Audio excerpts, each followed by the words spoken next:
বায়তুল মোকাররমের দক্ষিণ গেটে জামায়াতের শ্রমিক সমাবেশের খবর জানাতে আমরা চলে যাব সহকর্মী তাওহিদুল ইসলামের কাছে। তাওহিদ, সমাবেশের নেতাকর্মীর উপস্থিতি কেমন দেখছেন সেটা জানাবেন আমাদের। ধন্যবাদ আপনাকে। সমাবেশ কিন্তু ইতিমধ্যে শুরু হয়ে গেছে। এখানে জুমার নামাজের পর অর্থাৎ ৩টায় সমাবেশ শুরু হয়েছে। এই সমাবেশ 0 পয়েন্ট থেকে শুরু করে কিন্তু বায়তুল মোকাররমের দক্ষিণ গেট থেকে এবং এই পাশে যে স্টেডিয়ামের মাথায় এই পুরো জায়গাটা কিন্তু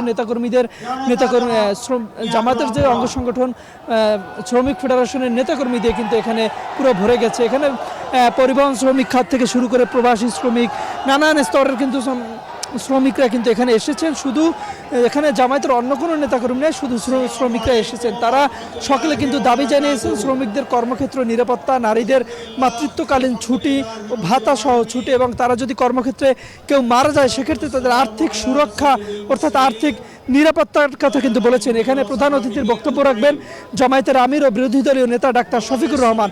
এছাড়া কিন্তু জামায়াতের কয়েকজন সহকারী সেক্রেটারি এবং জামায়াতের সেক্রেটারি জেনারেল মিয়া গোলাম পরোয়ার কিন্তু এই মঞ্চে এখন বক্তব্য দিচ্ছেন।